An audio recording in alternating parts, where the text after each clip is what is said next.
बिस्मिल्लाहिर्रहमानिर्रहीम। अस्सलाम वालेकुम नाजरीन, लाइव डॉक्टर शाहिद मसूद के साथ मैं हूं नाइला अली। नाजरीन, आज कोरोना खुद नोटिस केस की समाअत के दौरान NDMA के चेयरमैन आज सुप्रीम कोर्ट में पेश हुए, जबकि तहरीक इंसाफ सिंध के रहनुमाओं ने वज़ीर आज़म इमरान खान साहब से फौरी तौर पर सिंध में माली इमरजेंसी और गवर्नर राज लगाने का मुतालबा किया है। दूसरी जानब वज़ीर आज़म साहब की ज़ेर सदारत आज वफाकी काबीना का इजलास हुआ है, जिसमें मुल्की मामलात आज ज़ेर गौर आए समेत दीगर अहम मौज़ूआत हैं जिन पर बात करेंगे। हमारे साथ स्टूडियो में मौजूद हैं डॉक्टर शाहिद मसूद। डॉक्टर साहब, शिब्बी फराज साहब ने आज प्रेस कॉन्फ्रेंस करते हुए कहा है कि शहबाज शरीफ साहब का नाम ECL पर डालने के हवाले से आने वाले दिनों में गौर किया जाएगा। क्या आप समझ रहे हैं कि ईद के बाद एहतसाब में जो पॉज का बटन लगा हुआ था वो दोबारा से एहतसाब में तेज़ी देखने में आएगा? नहीं, ये सिस्टम डिसफंक्शनल हो चुका है, ये सिस्टम काम नहीं कर रहा। आज इजलास हुआ है, शायद काबीना का इजलास कमेटी का हुआ है, किस चीज़ का हुआ है? डॉक्टर साहब, अच्छा, ठीक है, 19 तारीख है, तो जो अहम इजलास एक और होना था जो पहले हफ्ते में होता है वो नहीं हुआ। बहरहाल काबीना के इजलास में बहुत सारे फैसले हुए हैं, और उसमें क्या फैसले हुए हैं? ज़फर मिर्जा साहब से इख्तियारात ले लिए हैं, ब्रीफिंग ले ली गई है, इख्तियारात उनके हाथ से ले लिए गए हैं, माली इख्तियारात। और ज़फर मिर्जा साहब के बारे में मैं एक हफ्ते से ये बात कर रहा था कि वो नज़र नहीं आ रहे, कोई मामला उनका गड़बड़ है। अच्छा, अब बात ये है कि ज़रा आज अमूमी बात करते हैं कि काफ़ी दिनों से हमने रिसर्च वगैरह इधर उधर डिस्कस कर लिया, कोरोना के ऊपर बात भी कर ली। एक ज़रा यहाँ पे देखते हैं कि दुनिया अब हम कहाँ जा रहे हैं, आगे क्या है, व्हाट नेक्स्ट। तकरीबन 45,000 कन्फर्म केसेस हो गए हैं पाकिस्तान में कोरोना वायरस के, और 970 अमवात हो गई हैं, 969 अमवात हो गई हैं, और अमेरिका में जो है वो 90,694 अमवात हो चुकी हैं। अच्छा, देखें, अब इसमें पिछले 24 घंटों में या पिछले चंद दिनों में, इस तरह कहते हैं ना कि राउंड 1 हमने ख़त्म किया था 16 मई को हमने अपनी इस प्रोग्राम के हवाले से एक डेट रखी थी कि राउंड 1 ख़त्म हुआ है।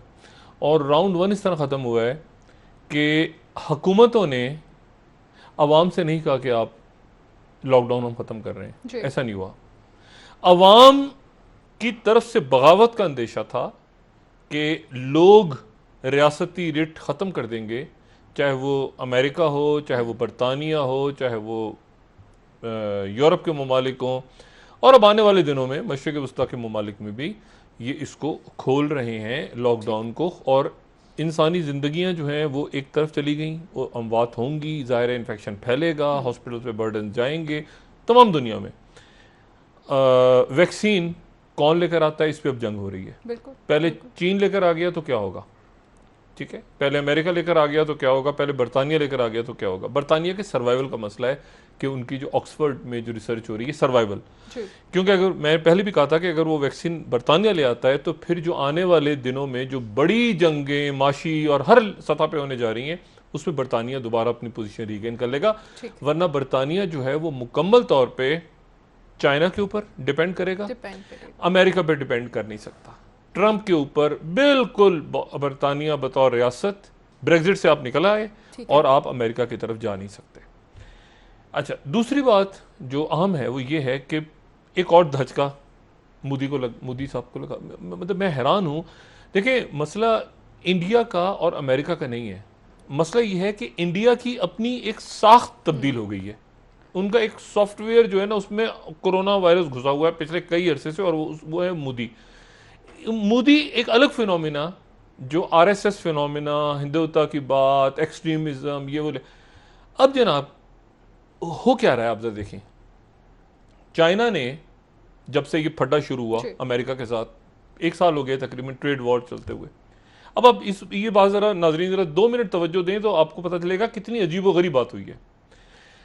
चाइना में बेशुमार कंपनीज हैं जो चाइना में काम करती हैं। 42,000 स्टारबक्स के जो कॉफ़ी है, 42,000 स्टोर्स हैं चाइना में सिर्फ, ठीक है।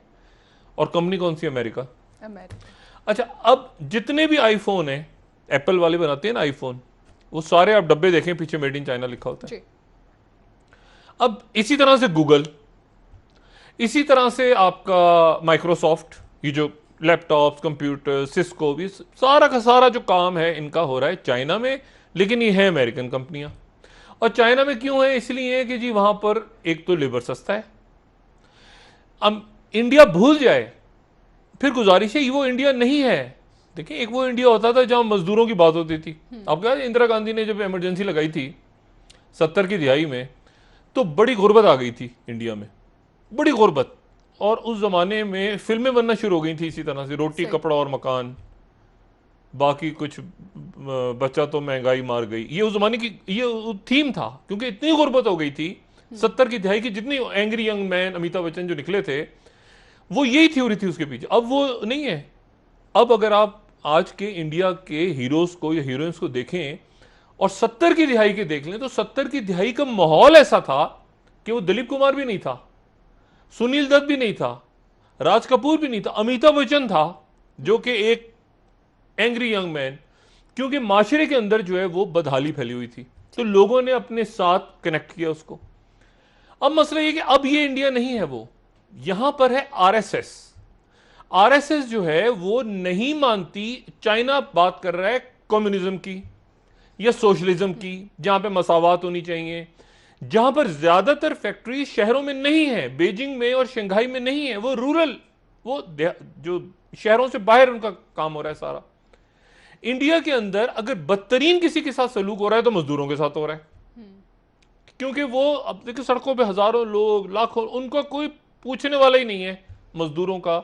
अगर बदतरीन इस्तेसाल कहीं मजदूरों का हो रहा है, तो वो इस वक्त पूरी इस कुर्रे अर्थ पे वो भारत में हो रहा है। और इसलिए हो रहा है भारत में, इसलिए नहीं कि वहां के लोग चाहते हैं कि जुल्म, इसलिए कि जो रूल करने वाले लोग हैं वो समझते नहीं है कि ये तो कीड़े मकोड़े हैं जो सड़कों में निकले हुए हैं। ये आरएसएस की मेंटालिटी है ना। अच्छा, अब जनाब हुआ क्या कि उन्होंने कहा कि जी आप ये सारी अमेरिकन कंपनीज, हम चाइना के साथ कर रहे हैं अपने मुआहदे ख़त्म, एप्पल, गूगल, ये आपका माइक्रोसॉफ्ट, ये सारी कंपनियां जो हैं ये चाइना आ जाएं, ये चाइना से निकलें और वियतनाम आ जाएं, या वियतनाम उनकी अपनी कॉलोनी बना हुआ है, या वो आ जाएं थाईलैंड, या वो आ जाएं इंडिया। इसको ज़रा बड़ा कीजिएगा प्लीज़। अच्छा, और बाहर आ जाएं। अच्छा, इन्होंने कहा, एप्पल, माइक्रोसॉफ्ट, गूगल वालों ने कहा कि हम चाइना से निकल रहे हैं, लेकिन आसान नहीं है निकलना। ये थोड़े दिन पहले उन्होंने कहा नहीं निकलो, ट्रम्प ने कहा निकलो। और ये मोदी कहते हैं आगे से, मोदी ने ये जवाब दिया कि जी हमने लग्जमबर्ग, एक मुल्क है पूरा यूरोप का, लग्जमबर्ग से ज्यादा बड़ा हमने इलाका दे दिया है जहां पर ये कंपनी जाके अपना काम करेंगी। ठीक। और बिस्मिल्लाह। और उसके बाद मोदी मिले इन कंपनीज के सीईओ से और उनसे कहा कि आप चाइना से उठें और हमारे पास आ जाएं। अब जनाब क्या हुआ है पिछले 48 घंटों में कि ट्रंप साहब ने कहा है कि जो अमेरिकी कंपनी चाइना से निकल के अमेरिका वापस नहीं आई, इंडिया नहीं, अमेरिका वापस नहीं आई, उसके ऊपर हम मजीद टैक्सेस लगाएंगे। ठीक। अब वो कंपनी ये बड़ा करेंगे जरा। ये इंडियन मीडिया, एक रौला पड़ा हुआ है इंडियन मीडिया में, इंडियन मीडिया को दिखाए ना, ये बड़ा करें जरा। अब ये द हिंदू क्या कह रहा है, Trump to charge tax on companies manufacturing outside US. अरे आप तो कह रहे थे भाई के चाइना से चले जाओ इंडिया। अच्छा, उसके बाद क्या कह रहे हैं, US President Donald Trump has threatened to slap new taxes on American companies like Apple to dissuade from them from moving their manufacturing bases from China to countries like India and Ireland instead of US. यानी India जाने की इजाजत नहीं है अब Google को, Microsoft को, ये आपके जितने थे वहां पे लग्जमबर्ग से बड़ा यूपी के अंदर जगह दी जा रही थी, उनसे मुलाकातें हो रही मोदी की। अरे अब वो अमेरिकन कंपनी जो हैं वो अमेरिका जाएंगी तो दुनिया में उनका सामान कौन खरीदेगा? कौन खरीदेगा made in America mobile phone? देखिए ना, वो तो अब उसके नतीजे में, अब देखें ना, अब ये देखें एप्पल वाले, न्यूयॉर्क पोस्ट कह रहा है एप्पल वाले जो हैं ये सोच रहे थे कि प्रोडक्शन अपनी चाइना से इंडिया ले जाएं, वो मोदी ने ट्रम्प ने जबरदस्त कर दिया। और बाकायदा लिखा है कि मोदी डिस्टर्ब है। अगर आप इंडियन मीडिया दिखाएं तो क्या मोदी को हर्ट किया है, वो वाली अगर हम दिखाएं ना इंडियन मीडिया को कि मोदी हर्ट हुआ है, उससे मोदी को बड़ा सख्त धचका लगा है, मोदी बराह रास्त हर्ट हुआ। ये देखे ना, Trump threatens Apple derails Modi's plan. अरे मेक इन इंडिया वाला। अच्छा, अब मुझे ये बताएं कि अब इस यहां पे क्या हुआ है। यहां पे फौजी तौर पे चाइना ने घेर लिया, कंटेनमेंट ऑफ इंडिया हो गई। माशी तौर पे भी किया, यानी वो तमाम जो था ना कि चाइना से इधर आ जाएगी इन्वेस्टमेंट, जो कंपनी इधर आ जाएंगी, वो भी गया। इंडो पैसिफिक भी गया अलायंस, ये G20 भी गया, G7 भी गया, यूनाइटेड नेशंस भी गया। 1945 में जब ये बम गिरे ना जापान पे, तो उस वक्त वहाँ पे जॉर्ज ऑगवेल ने एक फिलोसफर थे, उन्होंने एक मजमून कहीं लिखा था गालिबन, और उसमें लिखा था कि अब ये न्यूक्लियर वेपन्स की सेंचुरी या कोई दिन शुरू हो रहे हैं। और वाकई फिर 49 में रशियंस ने भी बना लिया था न्यूक्लियर वेपन, और फिर उसके बाद एक सर्द जंग चलती रही, सारा चलता रहा। वो अब पूरा का पूरा सिस्टम टूट रहा है। सबसे पहली बात तो ये कि इसकी दवा और इसकी वैक्सीन कौन तैयार करता है। कौमों ने मजबूर किया अपने हुक्मरानों को और रियासतों को कि आप लॉकडाउन खोलें, वरना बगावतों का खतरा था। लोग ऑलरेडी निकल आए थे ना, मुजाहरे शुरू हो गए थे, और रियासतों का सर्वाइवल मुश्किल हो गया था कि हम बचें कैसे, मईशत भी डूब जाएगी, जाने भी चली जाएंगी। तो लॉकडाउन लोगों ने खोल लिए, मुल्कों में खोल दिए, और आने वाले दिनों में और खोलेंगे। अब इसमें होने क्या जा रहा है दुनिया में, अभी तक क्या हुआ है। पहली बात तो यह है कि सबसे ज्यादा तो लोगों की जो नौकरियां हैं, जॉब्स, वो करोड़ों की तादाद में लोग बेरोजगार हो रहे हैं। और बेरोजगार वो लोग होने जा रहे हैं ज्यादातर जो दफातर में काम करने पे मजबूर थे। वो लोग जो यानी बड़ी कंपनीज हैं, मिसाल के तौर पे कई जिन्होंने फायदा, आपको पता है इन दिनों में फायदा हुआ है, अमेजॉन का फायदा हुआ है, इसमें गूगल का फायदा हुआ है, फेसबुक का फायदा हुआ है। जो घरों में बैठ के काम करने वाले लोग थे, वो घरों में बैठ के वो आने वाले दिनों में मजीद घरों में कंपनियां जो हैं वो घरों से काम करवाएंगी अपने मुलाजमीन से। बैंक जो हैं वो कहेंगे घरों से ऑनलाइन काम करें। जब घरों से ऑनलाइन काम शुरू होगा तो उसके साथ ही फिर उसका सबसे पहला असर पड़ेगा आपकी जो रियल इस्टेट है, क्योंकि बड़ी बड़ी बिल्डिंग्स, बड़े बड़े दफातर, इधर बड़े माइक्रोसॉफ्ट का दफ्तर है, ये इतना बड़ा हेडक्वार्टर है। भाई क्यों है हेडक्वार्टर, इसमें क्यों 10,000 लोग काम कर रहे हैं? 10,000 लोगों को में से 8,000 को से कहो कि घरों में काम करें और 1,000 यहां बैठे। तो आने वाले दिनों में एक तो ये काम शुरू होने जा रहा है, जो ऑलरेडी शुरू हो गया है, जो ऑलरेडी शुरू हो चुका है। ठीक है ना, सारी जो मीटिंग्स हो रही हैं दुनिया भर में, सारी दुनिया भर में जो काम हो रहे हैं, जो ई बैंकिंग हो रही है, जो घरों से ही हो रहा है ना, दुनिया घरों से चल रही है। ऑफिस तो बंद पड़े हैं, तो पहला असर पड़ेगा रियल इस्टेट पे। अच्छा, रियल इस्टेट में असर पड़ेगा तो उसके नतीजे में जो बड़े बड़े बिल्डिंग्स या बड़े बड़े ऑफिसेज उनके बने हुए थे रियल इस्टेट के या वो अपना इसमें हाउसिंग वालों को दे देंगे। ये घर यानी घरों के लिए ये हेडक्वार्टर था फलानी मल्टीनेशनल का इतना बड़ा, तो वहां अब घर बन गया। ठीक है। अच्छा, फिर ये होगा उसके साथ ही कि जी चूंकि मीटिंग्स अब घरों से हो रही हैं, तो ये जो वफूद जाते थे, होता ना फार्मास्यूटिकल का वफ चला गया, WHO में शिरकत के लिए जा रहे हैं, अब ये खत्म होना शुरू हो जाएगा। यानी हवाई सफर, एयरलाइन इंडस्ट्री, क्या जरूरत है जाने की जनीवा, ये हो रहा है ना इन दिनों में सारा। बिल्कुल ऐसी तो ये ऐसे ही क्यों नहीं चलाएं भाई, हम पैसा बचाएं ना, कंपनियां पैसा बचाएंगी ना, माशी तौर पे बदहाली आ रही है ना, बड़ा रिसेशन जा रहा है, तो आप जहाजों की क्या जरूरत है जाने की, घरों में बैठ के कॉन्फ्रेंस अटेंड करें। बड़े बड़े वफूद क्यों जा रहे हैं? नहीं, कोई जरूरत नहीं है। तो वो ट्रेवलिंग कम हो जाएगी एयरलाइंस की कम होगी, तो ऑयल के ऊपर जो मुल्क डिपेंड कर रहे हैं वो जबरदस्त उनकी हुकूमतें हिलेंगी। और जब घरों से काम होगा तो गाड़ियां और ट्रैफिक भी कम होगा आहिस्ता आहिस्ता, क्योंकि अब ये होगा नहीं कि जी दफ्तर जा रहे हैं, दफ्तर आ रहे हैं, दफ्तर जा रहे हैं, लोग हंसी खुशी घर पे बैठ के अपना कंप्यूटर पे काम कर रहे हैं। रियल इस्टेट से वाबस्ता वो लोग मुतासिर नहीं होंगे जो कि कारीगर हैं या जो दिहाड़ी वाला जिनको कहते हैं, वो अपना काम करते रहेंगे। कहीं ना कहीं बिल्डिंग बन रही है, कहीं ना कहीं प्लम्बर का काम, मिस्त्री का काम, इस इलेक्ट्रीशियन को बुला लिया, उनका चलता रहेगा। जो जाइंट्स हैं अब आज तामीराती इंडस्ट्री खोल दी पाकिस्तान में, बड़ी अच्छी बात है, अल्लाह करे सारा कारोबार चले। लेकिन बात यह है कि आपको पता है तामीराती काम चलता कैसे है? पैसे लोगों से लेते हैं पहले, फिर जगह खरीदते हैं, फिर कहते हैं कि 3 साल बाद आपको ये ये फ्लैट मिल जाएगा, अभी बुक करवा दें। जब बुक करवाना होता है तो जमीन भी नहीं होती अक्सर, और माजरत के साथ ही पाकिस्तान में नहीं पूरी दुनिया में ऐसे ही है। आपको खूबसूरत से जजीरे की तस्वीर दिखाते हैं, उसमें जबरदस्त सा कोई दुबई का बना होती है, बिल्डिंग बनी होती है, पेरिस की बनी होती है, कि ऐसा फ्लैट आपको मिलेगा, कहां मिलेगा, किधर मिलेगा, वो जगह नहीं होती। पैसा लोग ले लेते हैं, उसके बाद जमीन खरीदते हैं, उसके बाद जगह बना, तो किस्तें आती रहती हैं, तामीर होती रहती है, पैसा चलता रहता है। अब मुझे बताएं कि तामीराती इंडस्ट्री अगर खुल गई है तो क्या लोग बुकिंग करवा रहे हैं फ्लैट्स की? जब बुकिंग नहीं करवा रहे तो मैंने इसीलिए कहा ना कि कुछ इंडस्ट्रीज को पूरी कोशिश की जाएगी कि वो चलें, मगर वो नहीं चल पाएंगी क्योंकि दुनिया के हालात बदल रहे हैं। अच्छा, अब आ जाएं, ये तो अमेरिका और चाइना। कुछ लोग, कुछ मुल्क ऐसे होंगे जो चाहेंगे इंडिपेंडेंट रहें, लेकिन वो बीच में फंस जाएंगे, वो रगड़े में आ जाएंगे, जैसे इंडिया।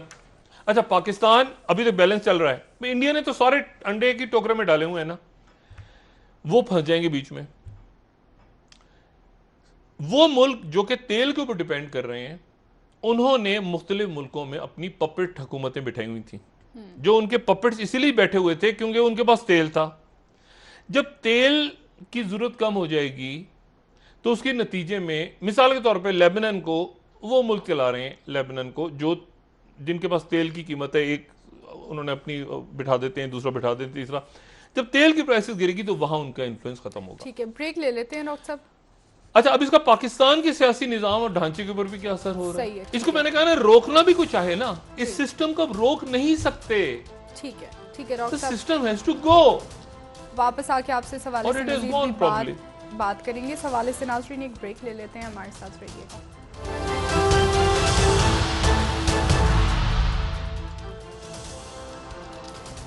वेलकम बैक नाज़रीन। जी डॉक्टर साहब, ब्रेक से पहले सियासी मामलात के हवाले से जब आपने बात की, तो आज वज़ीर आज़म साहब ने से जो 2 मुतालबात किए हैं तहरीक इंसाफ सिंध के रहनुमाओं ने, उस हवाले से मैं आपसे जानना चाहूँगी। एक मुतालबा ये कि माली इमरजेंसी लगाई जाए, दूसरा वो ये कहते हैं कि गवर्नर राज के हवाले से भी वो बात करें।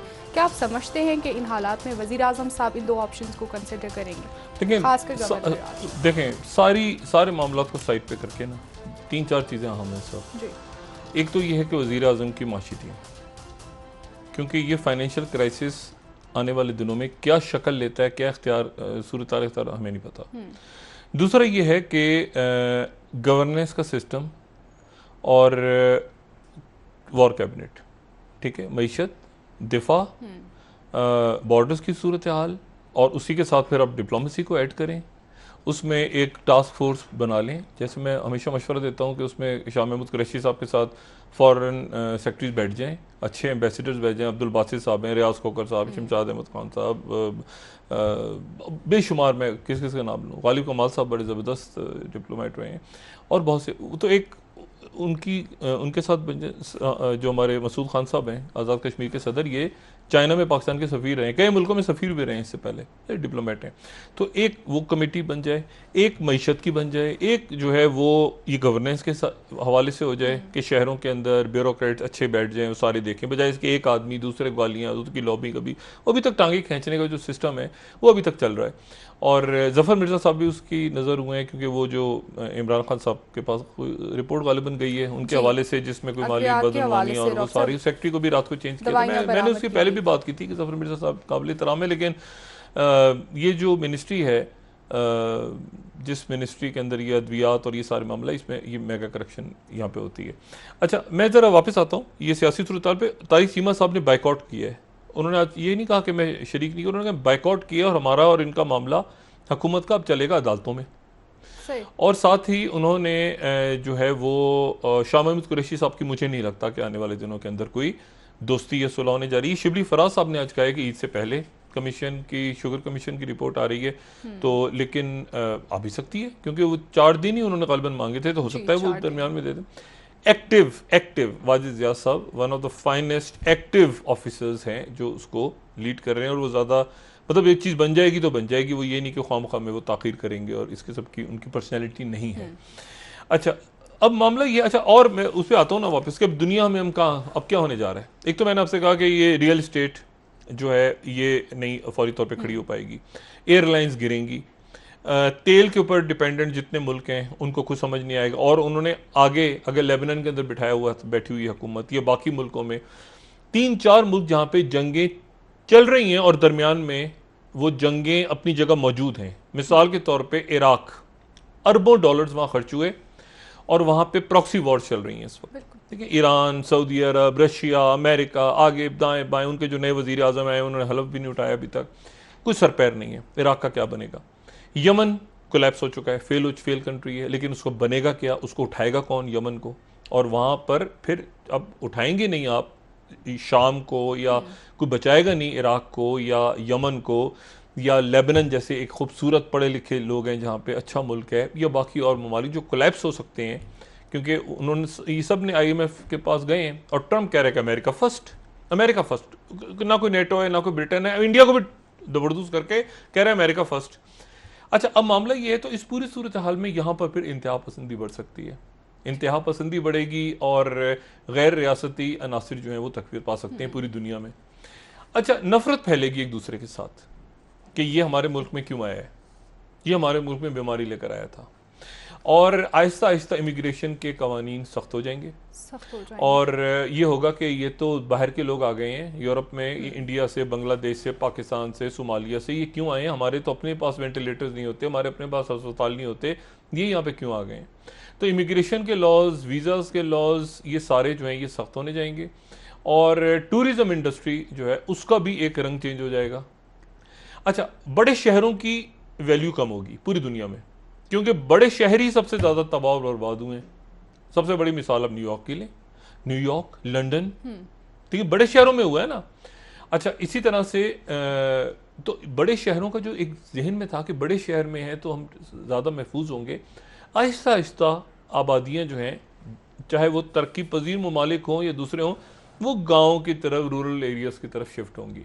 कि क्या ज़रूरत है मुझे लंदन में इतना बड़ा घर लेने की, यहाँ पे तो डॉक्टर ही कोई ना, आखिर में तो लोग ही मर गए सारे। ये जो है ना, ये तारीख में रह जाती हैं बातें। 90,000 अमेरिकन मर गए, ये इतनी जल्दी ख़त्म नहीं होते। और अल्लाह खैर करे, मुझे नहीं पता आने वाले दिनों में कब तक ये वैक्सीन तैयार होती है या क्या, लेकिन ये बातें जहनों में रह जाती हैं। इतने हजार लोग मर गए थे और कोई हॉस्पिटल नहीं था यार हमारे पास, हम पूरी दुनिया में राज करने निकले थे जी।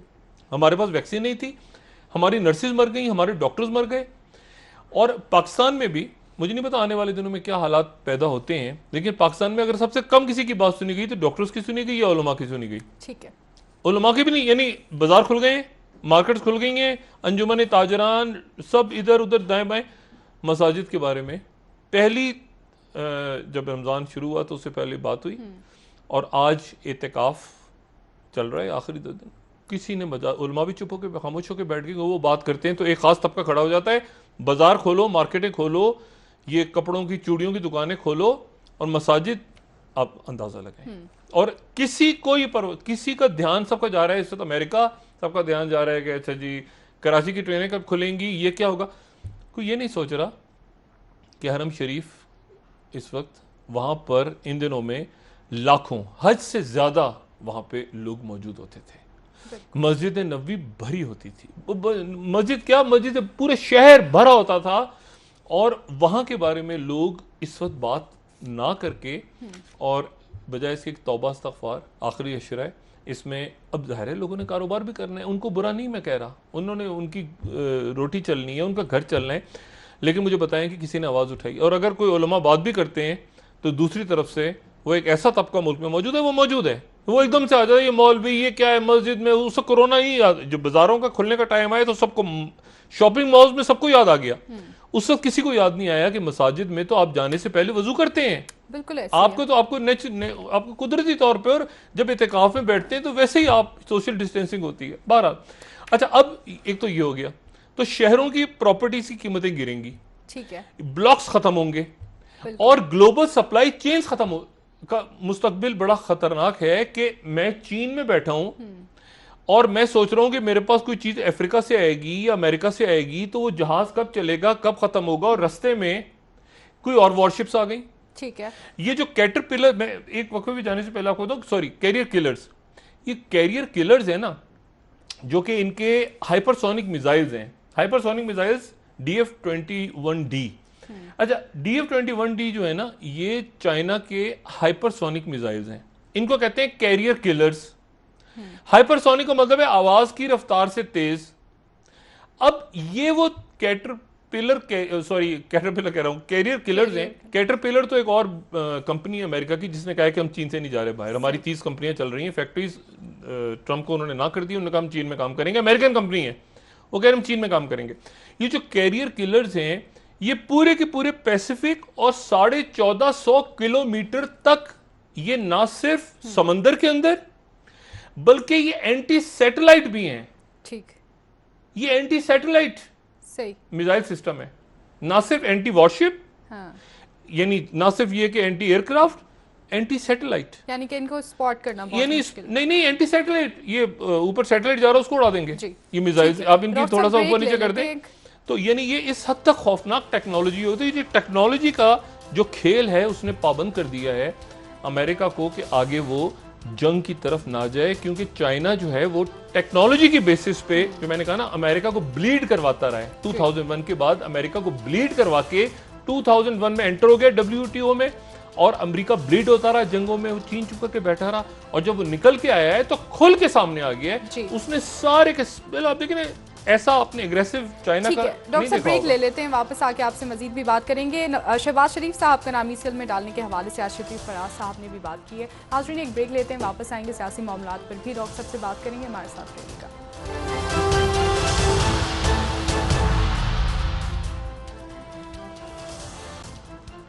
वेलकम बैक नाज़रीन। जी डॉक्टर साहब, आज शिफी फराज साहब ने कहा है कि शहबाज शरीफ साहब का नाम ECL में डालने के हवाले से गौर किया जा रहा है, तो डॉक्टर साहब गिरफ्तारियां आने वाले दिनों में देख रहे हैं? ECL पे तो वैसे ही ECL है, कौन से जहाज चल रहे हैं, सारा मुल्क ही ECL, सारे मुल्क के सारे लोग ही ECL पे पड़े हुए हैं। हर मुल्क को कौन सा जहाज, मतलब इसमें तो अमेरिकन भी ECL पे, सारा अमेरिका ECL पे, पूरा ब्रिटेन ECL पे, सभी ECL पे पड़े हुए हैं सब।